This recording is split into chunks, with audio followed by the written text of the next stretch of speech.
जय श्री राधे श्याम। आज हम माघ मास के 20वें अध्याय की कथा करेंगे।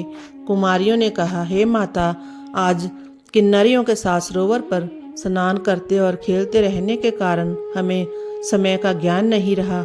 वह अपनी माताओं का ध्यान अपनी ओर से हटाए रखने के लिए तरह तरह की बातें करने लगी, परंतु उनके हृदय तो उस ब्रह्मचारी युवक पर मोहित थे और जो अदृश्य हो गया था उसकी टीसुने बराबर थी। वह विरह की अग्नि से जलती पृथ्वी पर पड़ी छटपटाती रही, किसी से बातचीत ना की। वह समस्त ओर से ध्यान को हटाकर एकाग्र मन से ऋषि कुमार का ध्यान करने लगी। उनको रात काटना भारी हो गया। जैसे तैसे उस विरह की रात को काटकर जब प्रातः वह उठी तो जल्दी से घर के बाहर निकली और आपस में सलाह करके उसी सरोवर की ओर चली गई जहां उन्हें वह ब्रह्मचारी था। वहां पहुंचकर उन्होंने उस सरोवर में स्नान किया और गौरी की प्रतिमा बनाकर उसका पूजन किया। उसी समय वह ऋषि कुमार सदा की भांति स्नान एवं पूजा अर्चना के लिए उसी सरोवर पर आया। उसे आता देख उनके हृदय कमल खिल गए और वे बिना कुछ सोचे विचारे दौड़कर उस ब्रह्मचारी के पास जा पहुंची, उस आशय से कि वह कहीं भाग ना जाए। उन सुंदरियों ने उसे चारों तरफ से घेर लिया और बोली, हे प्रियतम, कल तुम हमें छोड़कर भाग गए थे, मगर आज हम तुमको नहीं जाने देंगे। स्वयं चारों ओर से उन सुंदरियों द्वारा गिरते देखकर वह ऋषि कुमार चिंता में पड़ गया। उसने उन्हें भली प्रकार समझाते हुए कहा, हे सुंदरियों, धर्म की मर्यादा को ध्यान में रखो। मैं तो अभी तक ब्रह्मचारी हूँ और वेद अध्ययन कर रहा हूँ।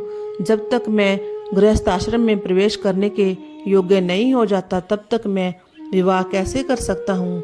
गुरुजनों का कथन है कि प्राणी को अपने वर्ण और आश्रम की रक्षा करनी चाहिए, इसलिए तुम मुझे वर्ण करने की विचार त्याग कर अपने इस घेरे को तोड़कर मुझे बंधन मुक्त करो।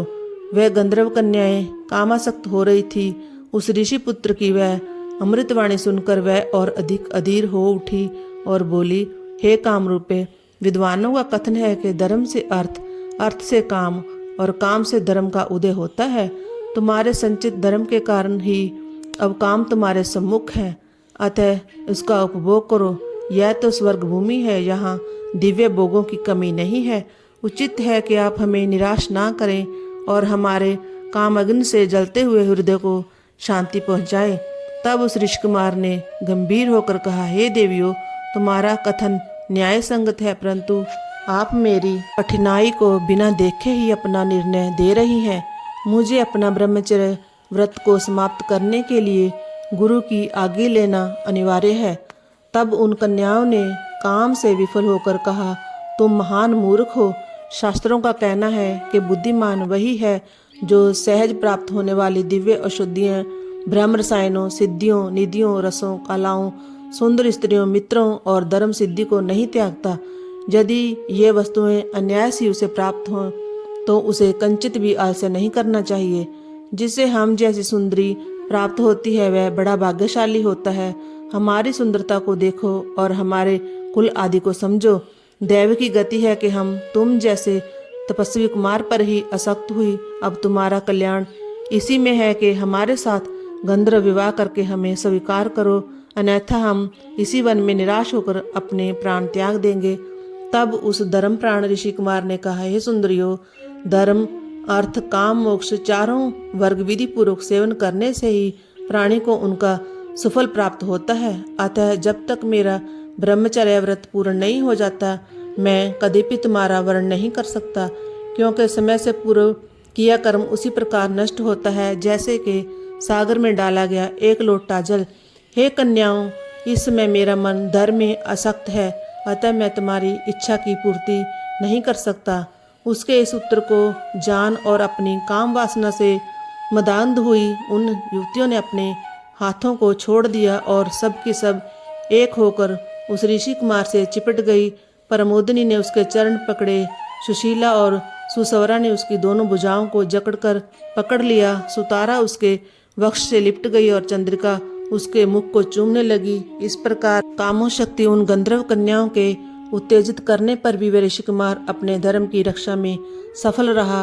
उसे प्रचंड क्रोध आया और तब श्राप देते हुए बोला, हे कामसक्तो, तुमने पिशाचियों की भांति मुझे घेरा है, अतः तुम अब पिशाचिनियों का रूप ग्रहण करो। इस श्राप को सुनते ही वे उससे छिटक कर दूर हटी और क्रोध में भरकर बोली, हे पापी, हम निरपराध कन्याओं को तूने यह श्राप क्यों दिया?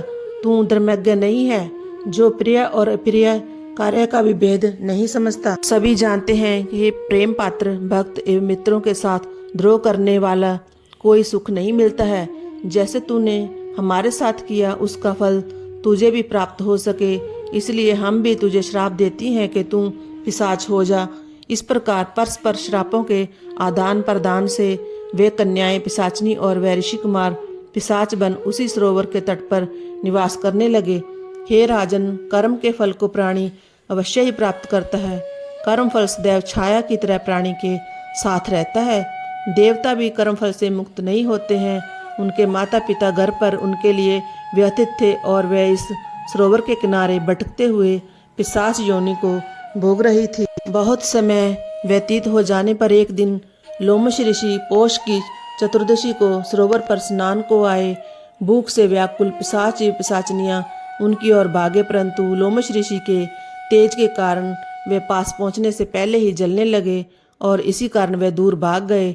वह वहां अग्निमय का पिता वेदनिधि लोमश ऋषि को सरोवर तट पर आया देख इनके पास आकर हाथ जोड़कर बोला, हे महामुने, महाभाग्य के उदय होने पर ही उत्तम पुरुषों के दर्शन होते हैं। उत्तम मुनियों के दर्शन मात्र से ही प्राणियों के पाप नष्ट हो जाते हैं। नाथ, मेरा यह पुत्र और ये सुंदर गंधर्व कन्याएं पिशाच योनि को प्राप्त हुए हैं। यह इनके परस्पर श्राप का प्रभाव है। इतना उन्होंने संपूर्ण वृतांत ऋषि को सुनाते हुए कहा, हे मुने, आपके दर्शन मात्र से इनका निस्तार होगा। अब आप कृपा करके इनके श्राप नष्ट होने का उपाय बताइए और इनके दुख को दूर कीजिए। इस प्रकार कथा का 20वां अध्याय समाप्त हुआ। जय जय श्री राधे श्याम।